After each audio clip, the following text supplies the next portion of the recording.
কিতাবের নাম হলো তাওরাত, এক কিতাবের নাম হলো ইনজিল, আর এক কিতাবের নাম হলো জাবুর, 4 নম্বর কিতাবের নাম হলো কোরআন। এবার বলুন তো এই 4 কিতাবের মধ্যে আপনারা উত্তর দেওয়ার জন্য রেডি থাকবেন, আমি কোশ্চেন করছি আপনাদের। এই 4 কিতাবের মধ্যে সব থেকে দামি কিতাব কোন কিতাব? ঠিক আছে, ওয়াজ হবে। 4 কিতাবের মধ্যে সব থেকে দামি কিতাবের নাম কি? দোস্ত গভীর নজর দিয়ে শোনেন, আল্লাহ পাক বড় বড় কিতাব নাজিল করেছেন 4 খানা, আর 4 কিতাবের মধ্যে সব থেকে দামি কিতাব বানাইছেন কোরআন। এবার বলুন তো এই দামি কিতাব আমরা পেয়েছি না অন্য নবীর উম্মতরা পেয়েছে? আমরাই পাইছি। আমরা বললে তো আরো বহু দূরে চলে যাবে সম্পর্ক মহব্বত, বরং বলতে হবে আমি পেয়েছি, আমি আমি আমি। কি বলতে হবে বলেন? আমি বলেন, আমি ইমানদার, আমি দামি নবী পেয়েছি, আমি দামি উম্মাত পেয়েছি, আমি দামি কিতাব পেয়েছি। কথা বলেন ঠিক না বেটা? এটাই হলো 1 নম্বর রাইট। এবার যুক্তির ব্যানার দিয়ে বোঝায় যায়, বলুন তো মেম্বারের সম্মান বেশি, ইজ্জত বেশি, না চেয়ারম্যানের সম্মান ইজ্জত বেশি? এই ব্যস্ত কথা বলেন না কেন আপনারা? কার সম্মান জানেন না? ও আনারুল আজিম সাহেবের আসলে তো চেয়ারটা বড়টা দেবেন আমার থেকে, সেটা তো বোঝেন, আর মেম্বার তো ভাঙাটা দেবেন। এইটা বোঝেন আর এইটা বোঝেন। বলেন এবার চেয়ারম্যানের সম্মান বেশি না মেম্বারের সম্মান বেশি? 2টা চেয়ার এখানে রাখা হলো, একটা হলো ভাঙ্গাচোরা আর একটা একটু ভালো। মেম্বার আর চেয়ারম্যান যদি এসে যায়, মেম্বার কোনটা পাবে? চেয়ারম্যান কোনটা পাবে? কারণ যে যা যেমন সম্মানী তার চেয়ারের জায়গাটাও সম্মানী হয়, তার স্থানটাও সম্মানী জায়গা হয়। মেম্বারের সম্মান কম, চেয়ারটাও দুর্বল। চেয়ারম্যানের সম্মান বেশি, এই কারণে চেয়ারটাও সবল। এই জন্য দোস্ত উদাহরণ এই জন্য দিলাম, মেম্বার সম্মান কম, চেয়ারম্যানের সম্মান বেশি, চেয়ারটাও দামিটা দেওয়া হলো। আল্লাহ পাক রব্বুল আলামিন গোটা জাহানের, গোটা পৃথিবীর, গোটা জগতের সব থেকে দামি নিয়ামত বানাইছেন 4টা। ঈমান, দামি রাসূল, দামি উম্মত, দামি কিতাব। এই 4টা নিয়ামত আল্লাহ পাক আপনাকে আমাকে দান করেছেন। এবার পরকালের কথা হলো, ইন্তেকালের পরে মানুষ দুনিয়ার জীবন থেকে যখন কবরে চলে যাবে, আল্লাহ পাক মানুষের জন্য 2টা জগৎ তৈরি করে রেখেছেন, 2টা জায়গা। একটা হলো জান্নাত আর একটা হলো জাহান্নাম। তবে আল্লাহ পাক জান্নাত তৈরি করেছেন 8টা। কয়টা? আর জান্নাতের মধ্যে আবার একটা দামি। আর জান্নাতের মধ্যে সব থেকে দামি আবার কয়টা? আর জান্নাত আর জাহান্নাম হলো 7টা। জাহান্নাম কয়টা? জান্নাত কয়টা? জোরে।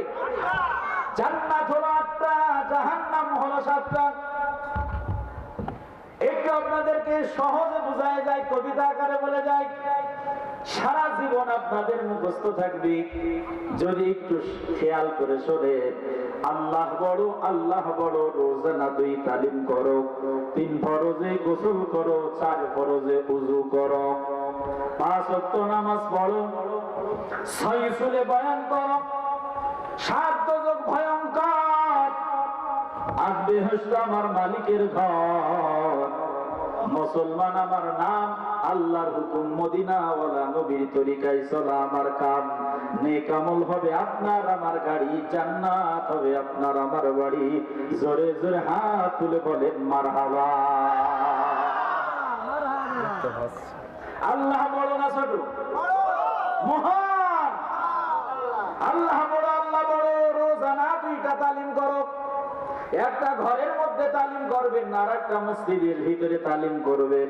কয় হুজুর তালিম আছে না? আছে না নাই?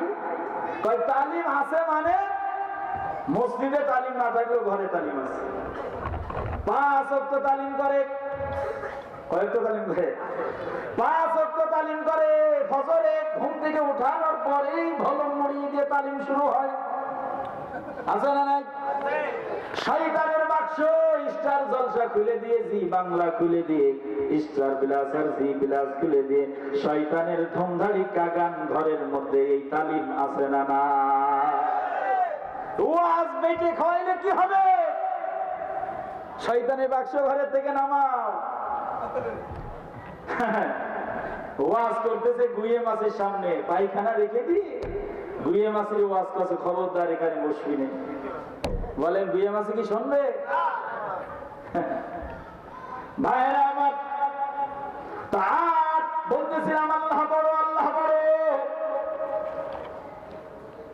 রোজানা 2টা তালিম করো, 3 ফরজে গোসল করো। গোসলের ফরজ কয়টা? 4 ফরজে উযু করো। উযুর ফরজ কয়টা? 5 ওয়াক্ত নামাজ পড়ো। কয় ওয়াক্ত নামাজ? 6 উসুলে বয়ান করো। 7 দজক ভয়ঙ্কর, 8 বেহেশত মালিকের ঘর। মুসলমান আমার নাম, দাড়ি চাচা আমার কাম। ভুলে গেল নাকি? কথা বলেন না, ভুলে গেছে? মুসলমান আমার নাম, সুদ ঘুষ খাওয়া আমার কাম। হ্যাঁ না না বলবেন না, বলবেন যে না, ভুল হলে বলবেন না। বোঝেন না কিছু? গালাগঞ্জের মানুষ তো এত পাগল না, গালা গালা থাকবে। মুসলমান আমার নাম, সুদ ঘুষ খাওয়া আমার কাম। মাইকের আওয়াজটা আমার কান পর্যন্ত পৌঁছালে এত সুন্দর ওয়াজ হইতো, কিন্তু আওয়াজটা আমার কানে আসছে না। এই জন্য আওয়াজ দূরে ভালো হচ্ছে, খুব ভালো হচ্ছে, তাই না? আমি আসার সময় দেখছি খুব ফাইন ওয়াজ হচ্ছে, আলহামদুলিল্লাহ। জি আলহামদুলিল্লাহ। স্টপ ইওর মাউথ আপনাকে বলা হয়েছে নাকি? আমি বলছি যদি এটা হতো তাহলে আমার জন্য সুবিধা হতো। বেশি বুঝতে চান কেন? Stop your mouth. ভাইরা আমার, আল্লাহ পাক রব্বুল আলামিন বলতেছিলাম আল্লাহ বড়, আল্লাহ বড়।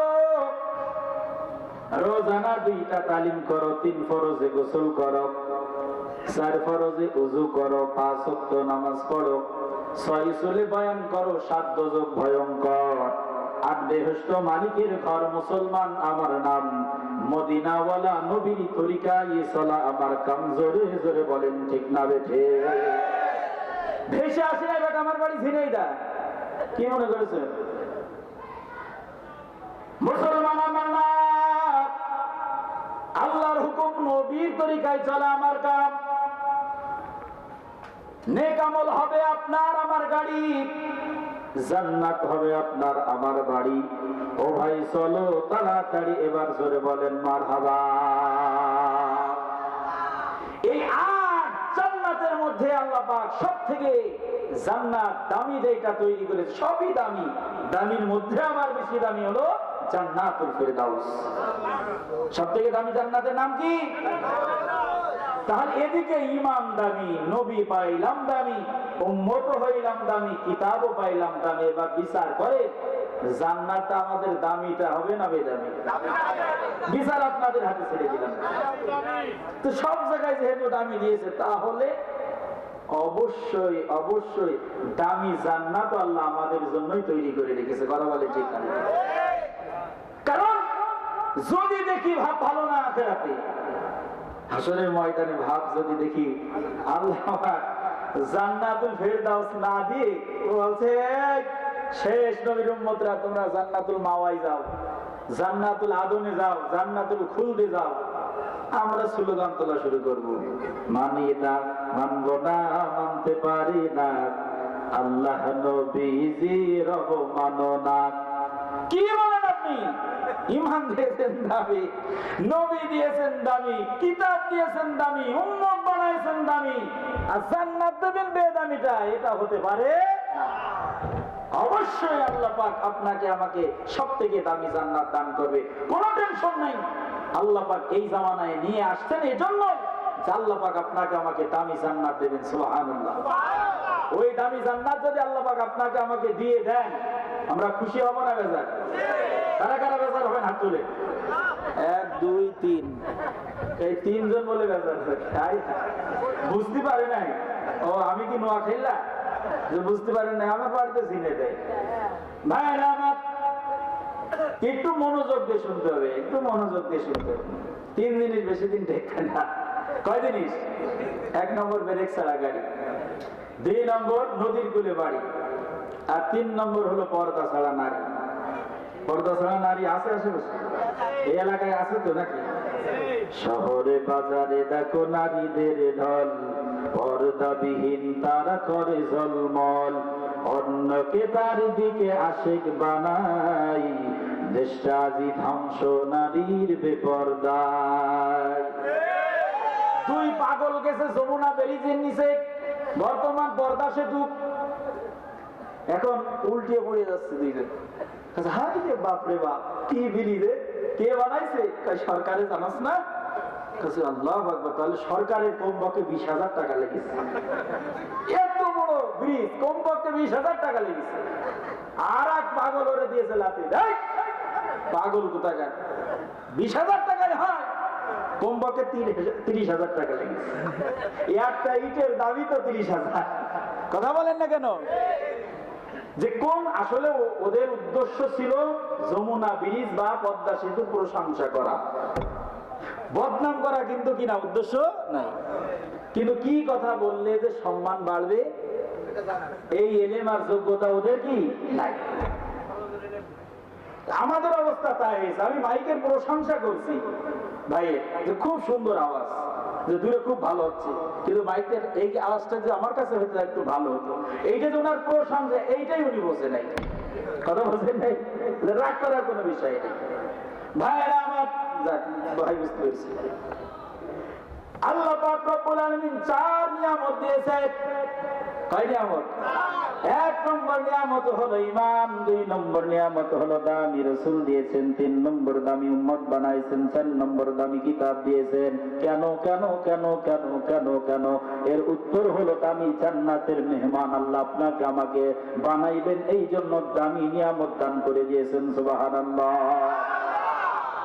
এখন এই যে 4টা কিন্তু ফিরি ফিরি পেয়েছি, আর আরেকটা আল্লাহ পাক মরণের পরে যে তৈরি করেছেন দামিটা, ওইটাও কিন্তু বানানো হয়ে গেছে। কি জান্নাত হয়ে যায় নাই? বানানো হয়ে গেছে। এখন বলে যে মনে মনে ভাবছে সব যেহেতু ফিরি ফিরি পাইছি, এইটাও মনে হয় ফিরি ফিরি পাওয়া যাবে। আল্লাহ বলে অত গুড়ি আসছেন না, সে গুড়ি বালি, ওই দামি জান্নাত এইবার আর ফিরি পাবা না। 4টা দিয়ে দিছে, আর কত দিব? আর কত চাও? তবে একটা কথা মনে রাখো, দামি জান্নাত তোমাদেরই দেব, কিন্তু শর্ত একটা, ওই দামি জান্নাতে যাইতে হলে কামটাও তোমাদেরকে দামি করে আসতে হবে। কথা বলেন, হাত তুলে ঠিক না? ওয়াজ আমার শেষ, যে ওই দামি জান্নাতে যাইতে হলে কামটা করতে হবে দামি। কামটা করতে হবে কি? এখন দামি কাম কি? সুদ খাওয়া দামি কাজ? হ্যাঁ না না বলবেন শুধু। ঘুষ খাওয়া দামি কাজ? মারামারি করা ভালো কাজ? পরের আইন ছেড়ে জমিন লম্বা করা কি দামি কাজ? বোনের হক মেরে খাওয়া দামি কাজ? বিবির মোহর না দেওয়া দামি কাজ? মসজিদ মাদ্রাসার টাকা মেরে খাওয়া দামি কাজ? কি দামি সব আমরা জানি, যে কোনটা দামি আর কোনটা বেদামি এটা সবাই আমরা জানি, কিন্তু মানি না। এতটুকু আমাদের মধ্যে সমস্যা, আমরা সবাই জানি কিন্তু আমাদের মধ্যে মানার অভাব। কথা বলেন ঠিক না বেশি? মানলেই কিন্তু হয়ে যায়। শুধুমাত্র আজকে আমাদের মানার অভাব। এই মানার জন্য এই ওয়াজ মাহফিল। যদি একটু চার্জ পাওয়া যায়, যদি একটু ব্যাটারি মজবুত হয়, কারেন্ট যদি না থাকে, সুইচে টিপ দিলেও কাজ হবে? গড়গড়াইতে পড়বে না, যতই আপনি চাপ দেন গড়গড়াইয়া পড়বে না। আপনি পানি আছে টেপে আপনি ঘোরাইলেই তখন টপ টপ করে পড়বে, গড়গড়াইয়া পড়বে। আপনার তো ইমানই নাই, ফজরের নামাজ উঠবেন কি করে? আপনার মধ্যে তো ইমানই নাই, সুদ ছাড়বেন কি করে, ঘুষ ছাড়বেন কি করে? আমরা তো ইমান শেষ হয়ে গেছে, এই জন্য আমল পর্যন্ত যাইতে পারেন না। এই জন্য কবি বলেন, বান্দা তোর ইমান আগে তাজা কর। কবি সুন্দর করে বলেছেন, বান্দার ইমান যখন তাজা হবে তখন বান্দার আমলে মজা হবে। বলেন আমার সাথে, বলে ইমান তাজা। জোরে বলেন, ইমান তাজা, আমলে মজা, কবরে হবে না সাজা। ইমান যখন তাজা হবে, মনে করেন টিউ বলেন, এই টিউতে কি দেয়, হাওয়া দেয় না, টিউ তো বলে ওটা নাকি, যদি টিউয়ে হাওয়া না থাকে সাইকেল কি চলবে? সহজে বুঝে, কারেন্ট নাই বাতি জ্বলবে না, ইমান নাই নামাজে যাইতে পারবেন না, হজ যাকাত কুরবানি জিহাদ মসজিদ মাদ্রাসা ভালোবাসা, আলেম ওলামাদেরকে ভালোবাসা, কিছুই আপনার দ্বারা সম্ভব নয়। আপনি আলেম ওলামাদেরকে বাঁকা নজরে দেখবেন, করুণা দৃষ্টিতে দেখবেন যে ওদেরকে আমরা টাকা দিই পয়সা দিই তাই ইমামতি চলে, আমরা না দিলে কি চলতো? তুই যদি হুজুর যদি না থাকতো আমি বলবো তুই তো হারামজাদা হতিস, তুই তো অবৈধ সন্তান হতিস, কারণ হুজুররাই তোর মা বাবার বিয়ে পড়াইছে তাই তুই বৈধ সন্তান হইছিস। জোরে হাত তুলে বলেন ঠিক না? এদের করুণা দৃষ্টিতে দেখবেন না হুজুরদেরকে, এরা আজকে জান্নাত আর জাহান্নাম চিনাচ্ছে। এটা জান্নাতের রাস্তা, এটা জাহান্নামের রাস্তা, এটা বৈধ, এটা অবৈধ, এটা জায়েজ, এটা না জায়েজ। আজকে মাহফিলের উদ্দেশ্য এই যে মাদ্রাসা করা, কত লাভ হবে এখানে মাদ্রাসা হবে, হাজার হাজার ছেলে আলেম হবে, মুফতি হবে, মুহাদ্দিস হবে, শাইখুল হাদিস হবে, হাফেজে কোরআন হবে। অনেক যদি মহিলা মাদ্রাসা হয়, এখান থেকে তার পেট থেকে যে সন্তানগুলো হবে, খাজা মঈনুদ্দিন চিশতি হবে, আব্দুল কাদের জিলানী হবে, আহমদ শফি সাহেব হবে, বাবুনগরী হবে, আল্লামা মামুনুল হক সাহেব হবে, আইবি সাহেব হবে, হাসান জামিল সাহেব হবে। হাত তুলে বলেন ঠিক না? আর আজকে স্কুল কলেজে বেহায়া বেরাল্লাপনা করে চলবে, ভালোবাসা দিবস পালন করবে। দেখবেন 16ই ডিসেম্বরের অবস্থা দেখেন না, আজকে আলেমরা আমরা হাত তুলে চোখের পানি ফেলে যারা শহীদ হয়েছে তাদের জন্য দোয়া করেছি, কোরআন খতম করেছি, তাহাজ্জুদ করে দোয়া করেছি। 31 লক্ষ মা বোনের জীবনের ইজ্জতের বিনিময়ে বাংলাদেশ স্বাধীন হয়েছে, আর তাদের কবরের ভিতরে জাহান্নামের আগুন জ্বালাচ্ছে, নেচে গিয়ে ঢোল বাজিয়ে গান পিটায়। জোরে হাত তুলে বলেন কথা ঠিক না? এই কথা বললেই বলবে জঙ্গি একটা পাওয়া গেছে, ধরো জঙ্গি, ধরো জঙ্গি, মারো জঙ্গি, ঢোকাও জেলে, নিজের ঘরে খুঁজা দেখো জঙ্গি তোমার ছেলে, ভুল ঠিকানায় জঙ্গি খুঁজে কাটতে হবে পরে, সত্যিকারের জঙ্গি দ্বারা দেশটা যাবে ভরে। জোরে বলেন ঠিক না বেঠে? ওরা মরে গেছে, এখন ওদের সোয়াবে দরকার। ওরা কবরে কি অবস্থায় আছে, সূরা ফাতিহা পড়ে তাদের জন্য করে।